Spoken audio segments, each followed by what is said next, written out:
नमस्कार विद्यार्थी मित्रांनो, स्वागत आहे सर्वांचं आपल्या युट्यूब चॅनलवर। मित्रांनो, आजच्या या व्हिडिओमध्ये आपण रेल्वे भरती 2026 म्हणजेच आरआरबी ग्रुप डी चा जो आज झालेला पेपर आहे विद्यार्थी मित्रो, तर बघा आज झालेला पेपर म्हणजे 6 ऑगस्ट 2026 च्या शिफ्ट मधील महत्त्वपूर्ण प्रश्न आजच्या या व्हिडिओमध्ये आपण घेणार आहोत विद्यार्थी मित्रो। बघा, जे विद्यार्थी मित्र आरआरबी ग्रुप डी ची तयारी करतात या सर्वांनी आपल्या चॅनलला सबस्क्राइब करायचं आहे।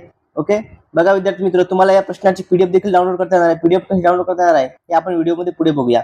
तत्पूर्वी जर चॅनलवर नवीन असाल तर सर्वांनी चॅनलला सबस्क्राइब करायचं आहे आणि व्हिडिओला लाईक करायचं आहे। चला तर मग व्हिडिओला सुरुवात करूया।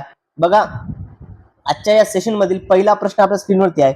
प्रश्न काय विद्यार्थी मित्र, बघा या ठिकाणी बघा, एप्रिल 2026 मध्ये बिहारचे नवीन मुख्यमंत्री म्हणून कोणी शपथ घेतली असा प्रश्न या ठिकाणी विचारण्यात आला होता। बघा, नितीश कुमार, सम्राट चौधरी, विजय कुमार सिन्हा की विजय कुमार चौधरी। ओके, तर बघा विद्यार्थी मित्र, बिहारचे नवीन मुख्यमंत्री म्हणून कोणी शपथ घेतली आहे? तर बघा या ठिकाणी बिहारचे नवीन मुख्यमंत्री म्हणून विद्यार्थी मित्र या ठिकाणी कोणी शपथ घेतली हा प्रश्न होता आपल्याला। तर या प्रश्नाचं उत्तर असणार आहे पहा, ऑप्शन नंबर बी, सम्राट चौधरी। ओके, सम्राट चौधरी जे होते विद्यार्थी मित्र यांनी बिहारचे नवीन मुख्यमंत्री म्हणून शपथ घेतली आहे। ओके, सम्राट चौधरी यांनी काय बिहारचे नवीन मुख्यमंत्री यांनी शपथ घेतली आहे। बघा विद्यार्थी मित्र, हे कोणत्या याचे आहेत? तर हे भाजपचे आहेत। ओके, काय भाजप पक्षाचे पहिले मुख्यमंत्री ठरले बिहार मधील। ओके, काय हे बीजेपीचे या ठिकाणी बिहार मधील पहिले मुख्यमंत्री ठरलेले आहेत। बघा विद्यार्थी मित्र, यांचा शपथविधी कधी झाला? तर हा 15 एप्रिलला झाला। ओके, 15 एप्रिल 2026 ला यांनी शपथ घेतली। आता बघा, या पूर्व मुख्यमंत्री काय होते? नितीश कुमार। नितीश कुमार यांची काय तर राज्यसभेवर निवड झाल्यानंतर त्यांनी मुख्यमंत्री पदाचा राजीनामा दिला आणि त्यांच्या ठिकाणी मग राजेश सम्राट चौधरी यांनी काय मुख्यमंत्री पदाची शपथ त्या ठिकाणी घेतली आणि पटना येथील लोकभवन या ठिकाणी त्यांनी शपथ घेतली। बघा, सविस्तर स्पष्टीकरण समजून घेऊया। बघा, एप्रिल 2026 मध्ये सम्राट चौधरी यांनी बिहारचे नवीन मुख्यमंत्री म्हणून शपथ घेतली। ते जनता पक्षाचे बिहार मधील पहिले मुख्यमंत्री ठरले आहेत। त्यांचा शपथविधी कधी झाला विद्यार्थी मित्र? तर तारीख कधी आहे? 15 एप्रिल 2026 ला शपथविधी झाला। ठिकाण लोकभवन पटना। आता बघा विद्यार्थी मित्र, या ठिकाणी नितीश कुमार यांची काय राज्यसभेवर निवड झाल्यानंतर मुख्यमंत्री पदाचा राजीनामा दिला आणि तर राजीनामा दिल्याच्या नंतर सम्राट चौधरी या एनडीएचे नेते म्हणून निवड झाली आणि मुख्यमंत्री पदाची त्यांनी शपथ घेतली। बघा, आता उपमुख्यमंत्री कोण आहेत? मग या ठिकाणी मुख्यमंत्री आहेतच, मग यासोबत उपमुख्यमंत्री कोण आहेत? तर विजय कुमार चौधरी हे उपमुख्यमंत्री झाले आहेत, जेडीयूचे आहेत, आणि बिजेंद्र प्रसाद यादव जेडीयूचे हे दोन काय उपमुख्यमंत्री त्या ठिकाणी झालेली आहेत। ओके, चला यानंतर विद्यार्थी मित्रो, जर व्हिडिओ आवडला तर सर्वांनी व्हिडिओला लाईक करायचं आहे। विद्यार्थी मित्र, जर चॅनलवर नवीन असाल सर्वांनी चॅनलला सबस्क्राइब करायचं आहे। जरी पीडीएफ डाउनलोड करायचं असेल, पीडीएफ डाउनलोड करण्याकरता आपलं टेलिग्राम चॅनल तुम्ही जॉईन करायचं आहे किंवा कमेंट मध्ये मला पीडीएफ मेसेज करायचा आहे, तुम्हाला लिंक त्या ठिकाणी सेंड करून दिल्या जाईल। यानंतर पुढील प्रश्न बघा, 2026 च्या पश्चिम बंगाल विधानसभा निवडणुकीत अखिल भारतीय तृणमूल काँग्रेसने म्हणजे टीएमसीने एकूण किती जागा जिंकल्या होत्या? ओके, असा प्रश्न विचारलेला आहे।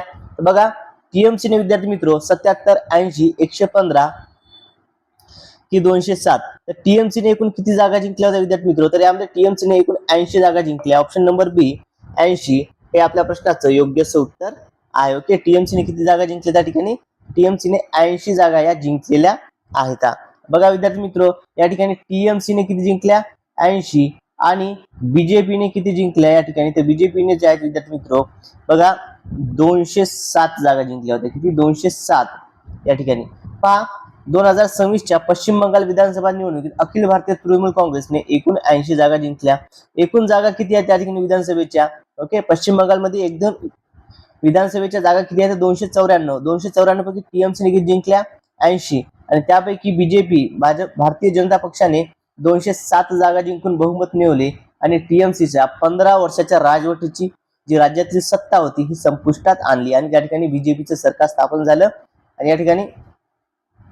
ओके, चला यानंतर पुढचा प्रश्न बघा, centre for research and energy and clean air, okay CREA, centre for research on energy and clean air या अहवालानुसार खालीलपैकी कोणते शहर भारतातील सर्वात प्रदूषित म्हणजे हवेच्या गुणवत्तेच्या आधारावर प्रदूषित शहर ठरले आहे? ओके, पहा, गुरुग्राम, कानपूर, लखनौ की जयपूर, तर सर्वात प्रदूषित शहर कोणतं ठरलेलं आहे विद्यार्थी मित्र?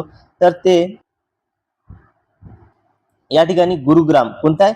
गुरुग्राम। ऑप्शन नंबर ए या प्रश्नाचं योग्य उत्तर आहे। ओके, बघा विद्यार्थी मित्र, या ठिकाणी काही प्रमुख शहर आहे बघा, जानेवारी आणि नोव्हेंबर 2025 च्या अहवालानुसार काय सर्वाधिक प्रदूषित शहर ही नोंदवली गेलेली आहेत। मग यामध्ये कोणकोणती आहे विद्यार्थी मित्र? यामध्ये बघा, गाझियाबाद उत्तर प्रदेश, गुरुग्राम, धारुरेहा आणि हरियाणा, धारुरे हरियाणा मधलं हे वेगवेगळ्या कालावधी शहरातील सर्वाधिक प्रदूषित शहरे नोंदवलेली आहेत. बघा या ठिकाणी जानेवारी ते नोव्हेंबर मध्ये 2025 दरम्यान कोणता आहे तर गाझियाबाद. ओके, धारूर आहे ऑक्टोबर 2025 मध्ये, याचा किती होता तर 2.5 एवढा उच्च पातळीचे अव्वल होते. त्यानंतर गुरुग्राम 2026 च्या अहवालानुसार सर्वाधिक प्रदूषित शहर ठरलेलं आहे. ओके, यानंतर पुढचा प्रश्न बघा, या ठिकाणी बघा 16 ते 17 ऑक्टोबर 2025 दरम्यान भारत आणि जपान यांच्यात द्विपक्षीय सागरी सराव आयोजित करण्यात आला होता. कोणता आयोजित करण्यात आला होता या ठिकाणी? जेमेक्स 24, जेमेक्स 25, धर्म संरक्षक की वीर पालक. ओके, कोणता या ठिकाणी जो आहे विद्यार्थी मित्र सागरी द्विपक्षीय सागरी सराव हा आयोजित करण्यात आला होता या ठिकाणी भारत आणि जपान दरम्यान, भारत व जपान या देशादरम्यान. तर तो कोणता होता या ठिकाणी बघूया, तर तो होता विद्यार्थी मित्र बघा या ठिकाणी जेमेक्स 25. ओके, कोणता होता? जेमेक्स 25. ऑप्शन नंबर बी या प्रश्नाचं योग्य उत्तर आहे. बघा या ठिकाणी जपान आणि भारत यांच्या दरम्यान जेमेक्स 25 हा द्विपक्षीय सागरी युद्ध सराव आयोजित करण्यात आला होता. याचं आपण स्पष्टीकरण समजून घेऊया. बघा विद्यार्थी मित्र, दिनांक 16 ते 18 ऑक्टोबर 2025 दरम्यान भारत आणि जपान यांच्या नौदलादरम्यान काय तर जपान भारत सागरी सराव 2025 म्हणजेच काय बघा या ठिकाणी विद्यार्थी मित्र, JA म्हणजे जपान आणि I म्हणजे इंडिया. ओके, जेमेक्स 25 हा द्विपक्षीय सराव आयोजित करण्यात आला होता. या सरावामध्ये भारताचे स्वदेशी बनावटीचे INS Sahyadri, okay, INS Sahyadri हे ही युद्धनौका सहभागी झाली होती. बघा यामध्ये सहभागी देश आणि दल कोणते होते? भारतीय नौदल आणि जपानी काय तर सागरी संरक्षण दल. आता यामध्ये भारतीय सहभाग शिवालिक स्टेट्स, बघा शिवालिक श्रेणीचे सेल्फ फ्रिगेट INS सह्याद्री हे होते आणि जपानकडून कोणतं JS असाही. ओके, कोण होतं? JS असाही आणि JS ओमी हे या ठिकाणी एक पाणबुडी आहे, तर ही जहाज या ठिकाणी होती. आता यामध्ये प्रमुख हालचाली काय तर प्रगत पाणबुडी विरोधी युद्ध सराव, क्षेपणास्त्र संरक्षण सराव, उड्डाण ऑपरेशन आणि समुद्ररूपी इंधन भरणे या प्रकारचे जे आहेत प्रमुख हालचाली, प्रमुख ऑपरेशन या ठिकाणी करण्यात आले. यानंतर पुढील प्रश्न बघा, पुढचा प्रश्न काय, स्टॉकहोम बुद्धिबळ अजिंक्यपद स्पर्धा म्हणजे बुद्धिबळ महोत्सव कोणत्या देशात आयोजित करण्यात आला होता?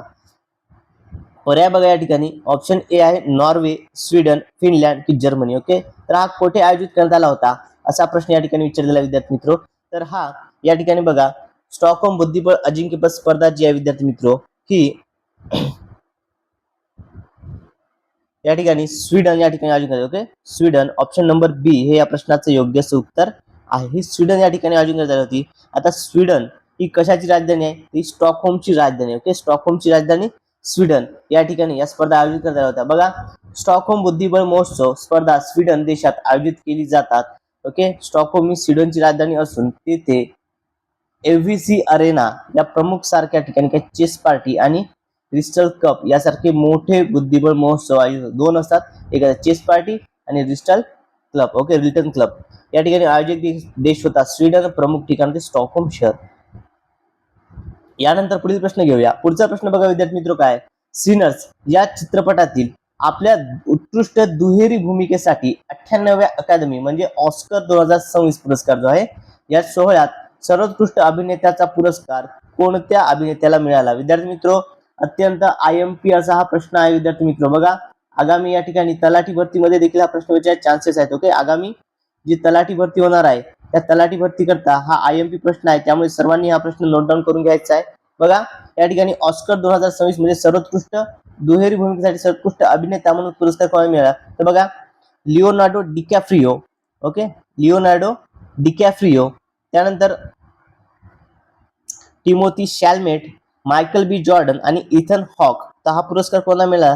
विद्यार्थी मित्र हा पुरस्कार जो आहे विद्यार्थी मित्र हा मायकल बी जॉर्डन यांना मिळाला. कोणाला मिळाला? मायकल बी जॉर्डन या अभिनेत्याला मिळाला. ऑप्शन नंबर सी हे या प्रश्नाचं योग्य उत्तर आहे. बघा विद्यार्थी मित्र ऑस्कर पुरस्कार जे आहेत हे या ठिकाणी 12 मार्च 2026 मध्ये पार पडले.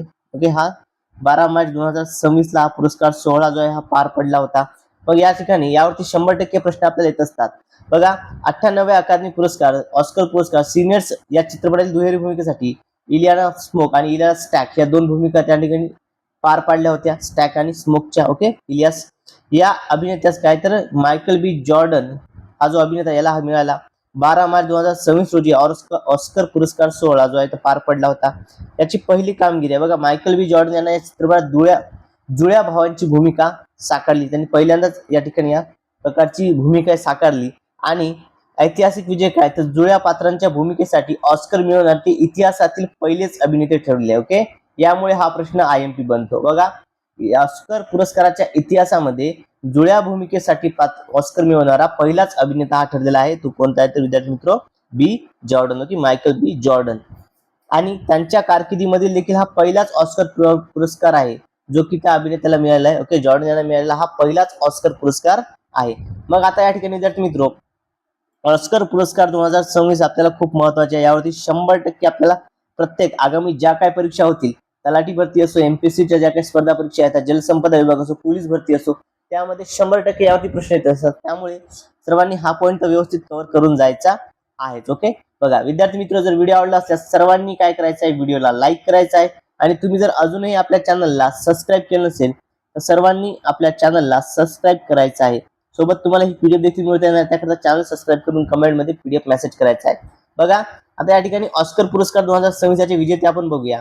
बघा, या ठिकाणी सर्वोत्कृष्ट चित्रपट कोणता ठरलेला आहे, सर्वोत्कृष्ट चित्रपट ठरलेला आहे one battle after another. Okay, one battle after अनादर हा सर्वोत्कृष्ट चित्रपट या ठिकाणी ठरलेला आहे विद्यार्थी मित्र, one battle after another. Okay, पहा. यानंतर सर्वोत्कृष्ट दिग्दर्शक Paul Thomas Anderson one battle after another साठी. सर्वोत्कृष्ट अभिनेता मायकल बी जॉर्डन सिनियर्स या चित्रपटासाठी. ओके, कोण आहे, मायकल बी जॉर्डन.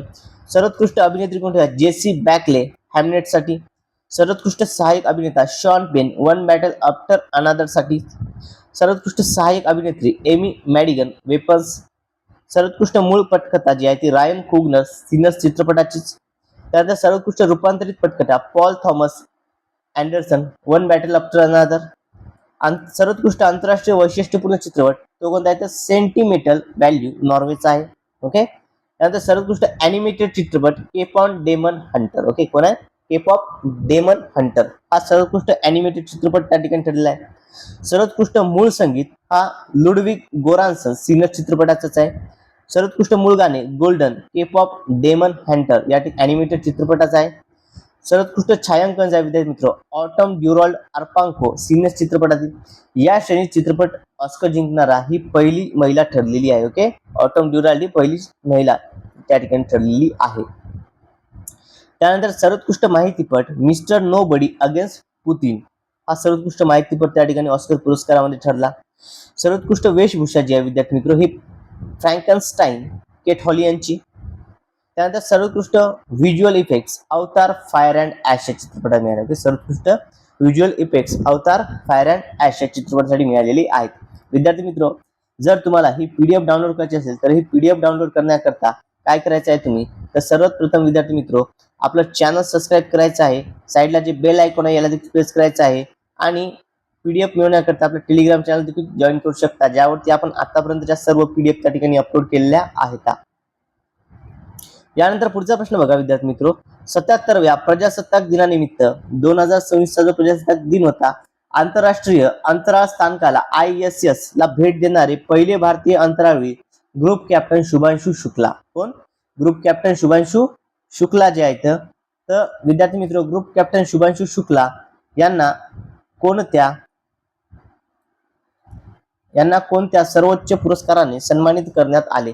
बघा, कोणता सर्वोच्च पुरस्कार त्यांना मिळाला विद्यार्थी मित्र या ठिकाणी, परमवीर चक्र, कीर्ती चक्र, अशोक चक्र की शौर्य चक्र. ओके, शुभांशु शुक्लाजी यांना कोणता पुरस्कार मिळाला तर यांना विद्यार्थी मित्र सर्वोत्कृष्ट मध्ये कोणता पुरस्कार मिळाला आहे तर तो मिळाला या ठिकाणी अशोक चक्र. कोणता मिळाला आहे तर अशोक चक्र हा सर्वोच्च पुरस्कार त्या ठिकाणी त्यांना प्रदान करण्यात आला. Okay, option number C Ashok चक्र हे या प्रश्नाचं योग्य उत्तर आहे. बघा विद्यार्थी मित्र, या ठिकाणी 77व्या प्रजासत्ताक दिनानिमित्त आंतरराष्ट्रीय अंतराळ स्थानकाला भेट देणारे पहिले भारतीय अंतराळवीर ग्रुप कॅप्टन शुभांशु शुक्ला यांना भारताचा शांतता काळातील सर्वोच्च शौर्य पुरस्कार असलेला अशोक चक्र हा सर्वोच्च सन्मान प्रदान करण्यात आला. बघा, प्रदान करणारे कोणते, राष्ट्रपती द्रौपदी मुर्मू ज्या. ओके, आपल्या देशाच्या राष्ट्रपती द्रौपदी मुर्मू यांनी यांना हा पुरस्कार प्रदान केला. कुठे, कर्तव्य पथ या ठिकाणी नवी दिल्ली 77व्या प्रजासत्ताक दिन सोहळ्या दिन आहे. ओके, बघा ॲक्झिओम. ओके, ऑक्झिओम मोहिमेदरम्यान अंतराळातील अत्यंत कठीण परिस्थितीत त्यांनी दाखवलेले धैर्य, धाडस आणि उत्कृष्ट निर्णय क्षमता यामुळे त्यांना हा पुरस्कार त्या ठिकाणी प्रदान करण्यात आला. यानंतर पुढील प्रश्न बघा, आशियातील सर्वात मोठे नागरी विमान वाहतूक प्रदर्शन विंग्स इंडिया 2026 हे 28 ते 31 जानेवारी 2026 दरम्यान कोठे आयोजित करण्यात आले होते? बघा विद्यार्थी मित्र, विंग्स इंडिया 2026 हे काय आशियातील सगळ्यात मोठं नागरी विमान वाहतूक प्रदर्शन होतं. हे कोठे आयोजित करण्यात आलं होतं? बघा या ठिकाणी इंदिरा गांधी राष्ट्रीय या ठिकाणी आंतरराष्ट्रीय विमानतळ, बेगमपेट आंतरराष्ट्रीय विमानतळ हैदराबाद, केम्पगोडा आंतरराष्ट्रीय विमानतळ बेंगळुरू, छत्रपती शिवाजी महाराज आंतरराष्ट्रीय विमानतळ मुंबई. ओके, कोठे आयोजित करण्यात आलं होतं? तर हे विद्यार्थी मित्र या ठिकाणी बघा बेगमपेट विमानतळ हैदराबाद या ठिकाणी हे आयोजित करण्यात आलं होतं. ऑप्शन नंबर बी हे आपल्या प्रश्नाचं योग्य असं उत्तर आहे की बेगमपेट विमानतळ हैदराबाद या ठिकाणी जो आहे आशियातील सर्वात मोठे नागरी विमान वाहतूक प्रदर्शन जे आहे ते आयोजित करण्यात आलेले होते. बघा याचं स्पष्टीकरण समजून घेऊया. 28 ते 31 जानेवारी 2026 दरम्यान आयोजित विंग्स इंडिया 2026 हे आशियातील सर्वात मोठे नागरी विमान वाहतूक प्रदर्शन तेलंगणा राज्यातील हैदराबाद येथे जे आहे बेगमपेट विमानतळावर झाले होते. आता बघा ठिकाण होतं बेगमपेट विमानतळ हैदराबाद तेलंगणा राज्यातील. आयोजक कोण होते याचे? तर याचे आयोजक होते नागरी विमान वाहतूक मंत्रालय, भारत सरकार आणि भारतीय विमानतळ प्राधिकरण AAI आणि फिक्की. ओके, हे याचे आयोजन करण्यात आलं याद्वारे. याची थीम काय होती? तर इंडियन एव्हिएशन. ओके बा, Indian aviation paving the future from design to deployment manufacturing and maintenance inclusivity to innovation and safety sustainability हे याचं काय थीम होती याची. ओके, यानंतर पुढील प्रश्न घेऊया. पुढचा प्रश्न बघा विद्यार्थी मित्र काय होता? केंद्रीय अर्थसंकल्प 2026-27 मध्ये कनेक्टिव्हिटी अँड लॉजिस्टिक मजबूत करण्यासाठी पायाभूत सुविधा क्षेत्रासाठी कोणत्या क्षेत्राला जे विद्यार्थी मित्र सर्वाधिक तरतूद करण्यात आली? ओके, पायाभूत क्षेत्रापैकी कोणत्या क्षेत्राला सर्वाधिक तरतूद आर्थिक तरतूद त्या ठिकाणी देण्यात आली? बघा रेल्वे वाहतूक व महामार्ग संरक्षण की बंदरे व जहाज वाहतूक आणि जलमार्ग. हा कोणाला मिळाला विद्यार्थी मित्र? तर हा रस्ते आणि महामार्ग. ओके, रेल्वे वाहतूक, रस्ते वाहतूक व महामार्गला मिळालाय. ऑप्शन नंबर बी हे आपल्या प्रश्नाचं योग्य असं उत्तर आहे. बघा केंद्रीय अर्थसंकल्प 2026-27 मध्ये कनेक्टिव्हिटी अँड लॉजिस्टिक मजबूत करण्यासाठी रस्ते व महामार्ग रोड अँड हायवेज या क्षेत्राला सर्वाधिक म्हणजे सुमारे 3.10 लाख कोटीची ओके 3,09,875 कोटी. ओके बघा या ठिकाणी तरतूद त्या ठिकाणी मिळालेली आहे. त्यानंतर या पाठोपाठ त्या रेल्वे क्षेत्राला द्वितीय तरतूद म्हणजे 2,93,00,000 इतक्या कोटीची काय विक्रमी तरतूद त्या ठिकाणी करण्यात आलेली आहे. यानंतर पुढील प्रश्न घेऊया. पुढचा प्रश्न बघा, भारतीय लष्कराच्या युद्धभूमीवरील निर्णय क्षमता, रिअल टाइम ट्रॅकिंग, लॉजिस्टिक व्यवस्थापन सुधारण्यासाठी भारतीय लष्कराने मे 2026 मध्ये कोणते दोन प्रगत AI आधारित डिजिटल प्लॅटफॉर्म सुरू केले? बघा ऑप्शन बघा या ठिकाणी विद्यार्थी मित्र, चाणक्य आणि लष्करी शक्ती, कौटिल्य आणि क्यू फोर्स, पराक्रम आणि लॉजिस्टिक AI की अर्जुन व गतिशक्ती. कोणते दोन AI प्रोग्राम त्या ठिकाणी सुरू केले? तर त्यांनी विद्यार्थी मित्र कौटिल्य आणि क्यू फोर्स हे दोन डिजिटल प्लॅटफॉर्म AI आधारित या ठिकाणी सुरू करण्यात आलेले आहेत. ऑप्शन नंबर बी हे आपल्या प्रश्नाचं योग्य असं उत्तर आहे. ओके चला बघा विद्यार्थी मित्रांचं स्पष्टीकरण समजून घेऊया. युद्धभूमीवरील निर्णय क्षमता, रिअल टाइम डेटा विश्लेषण, लॉजिस्टिक व्यवस्थापन सुधारण्यासाठी भारतीय लष्कराने मे 2026 मध्ये बघा या ठिकाणी विद्यार्थी मित्र कौटिल्य आणि क्यू फोर्स हे दोन प्रगत AI आधारित कृत्रिम बुद्धिमत्ता डिजिटल प्लॅटफॉर्म सुरू केले. आता कौटिल्य काय आहे विद्यार्थी मित्र? हे AI काय हे सक्षम कमांड इंटेलिजन्स प्लॅटफॉर्म आहे. या संकलित माहितीचे मूल्यांकन करणे, स्ट्रॅक्ट डेटा तयार करणे, नैसर्गिक भाषा प्रक्रिया इंटरफेसच्या मदतीने निर्णय क्षमता जलद करण्याची मदत करते. त्यानंतर क्यू फोर्स काय आहे? तर क्यू फोर्स विद्यार्थी मित्र हा लॉजिस्टिक आणि सस्टेनमेंट मॅनेजमेंट डिजिटल प्लॅटफॉर्म आहे. या प्रणालीद्वारे लष्कराची पुरवठा साखळी, सप्लाय चेन, इन्व्हेंटरी आणि लष्करी साहित्याचे व्यवस्थापन अधिक व्यवस्थित व प्रभावी केल्या जाते. ओके चला क्लिअर आहे सर्वांना? बघा विद्यार्थी मित्र अशा टाइपचे काही महत्त्वपूर्ण प्रश्न या ठिकाणी विचारण्यात आले होते. विद्यार्थी मित्र काही प्रश्न जर बाकी असतील जे तुम्हाला माहिती असतील ते तुम्ही कमेंट मध्ये या ठिकाणी सांगायची आहेत. ओके चला आणि विद्यार्थी मित्र जर तुम्ही RRB group D RRB group D तयारी करत असाल, तुमचा जर पेपर बाकी असेल आणि तुम्हाला जर विद्यार्थी मित्र ही शॉर्ट नोट्स वाली ही PDF पाहिजे असेल, ओके ही PDF जर तुम्हाला डाउनलोड करायची असेल तर ही PDF डाउनलोड करण्याकरता तुम्ही काय करायचं आहे विद्यार्थी मित्र? ओके PDF डाउनलोड करण्याकरता काय करायचं आहे? सगळ्यात पहिले आपलं चॅनल सबस्क्राईब करायचं आहे. चॅनल सबस्क्राईब करून व्हिडिओला लाईक करायचं आहे आणि कमेंट मध्ये विद्यार्थी मित्र या ठिकाणी PDF मेसेज करायचा आहे तुम्हाला, लिंक त्या ठिकाणी सेंड करून दिल्या जाईल. ओके, चला विद्यार्थी मित्र, या व्हिडिओमध्ये एवढंच. भेटूया आता पुढच्या व्हिडिओमध्ये. Thank you so much.